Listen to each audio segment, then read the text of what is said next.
Today the ACTU is announcing that we're seeking a $28 a week pay rise for Australia's lowest paid workers. This will help to ensure that all members of our community can participate in Australia's strong economic growth.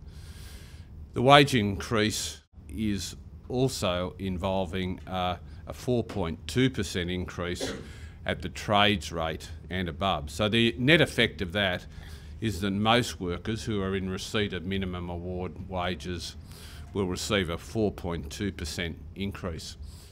Australia's minimum wage is an important part of our social fabric, and it's important, of course, to note that we don't just have a minimum wage. We have a set of wages and conditions whose relativities were established over 20 years ago now. And what has happened, particularly over the last decade, is that the relativity between minimum wages and the rest of the community has actually, and the gap has actually increased. So whilst the average Australian income has jumped 21% in real terms since 2000, and by the way, company profits have increased by 50% in the last 5 years alone, the real value of the minimum wage has increased by just 7.1%.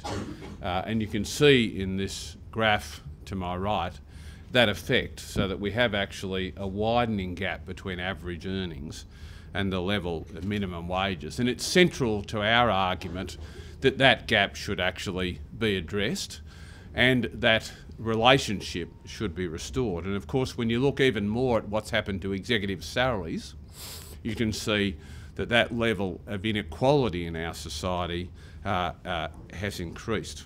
We do have an economy which is, compared to the rest of the world, prosperous. We have low unemployment, we have inflation within the Reserve Bank's band, we have a position where gross operating profits increased by 14.7% in the 2010 calendar year, but average wages, aggregate wages, not just talking about minimum wages here, but aggregate wages, actually rose by about half of that. And so the effect of that is that the profit share of the total economic cake is actually at its highest on record, and the wages share of national income is at its lowest since September 1964. And the graph that's there illustrates that fact.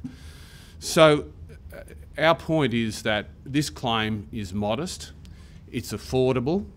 The state of the economy means that employers can pay it. In fact, if you look around the economy, really, if there's one weakness, it's actually in retail spending. And if there's anything that's important from the point of view of retail spending, it's getting some more money into the pockets of those who will spend that money quickly on the essentials of life. And that is particularly the case for minimum wage workers. As well as that, we have with us a number of workers, union members, who are directly affected by this claim.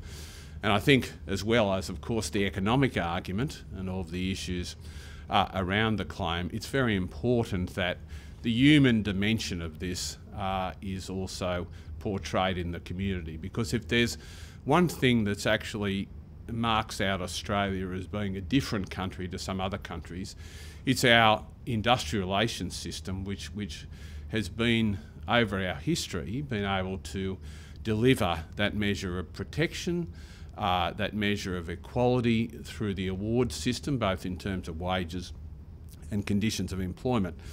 And it is a requirement of the Fair Work Act, and it's a task that Fair Work Australia has to ensure that that equity is addressed and that minimum wage workers are not left behind. Let me make the point about the ACTU suggestion. It's suggested that there should be an increase of $14 by them. This would represent a 2.5% increase for workers on the national minimum wage and a 2.1% for most workers who are in receipt of minimum wages. That's at the trade rate. As I said before, most people who are covered by award wages of that 1.4 million are above the minimum wage. So the net result of that would be, if that was the decision, that it would be a wage increase which is below the CPI, and it would mean a real wage cut. A trade worker, a worker at the trade level, actually needs about $18 to break even with the CPI. Now, just a couple of points about that. Our argument is that, you can look at a number of measures here, but our argument is that the CPI actually isn't the best measure, and it doesn't take into account a whole range of the increases in cost of living that have happened over the last year or two. So, $14 in an increase of that order it just is not equitable when you look at what's happening in the economy, and when you look at what's happening to wages overall, and more so executive salaries. You look at what's happening to prices, you look at what's happening to dividends. So all of those issues, really, I think, indicate that the suggestion of $14 would not be a fair result, and we'll be doing what we can to persuade Fair Work Australia of that.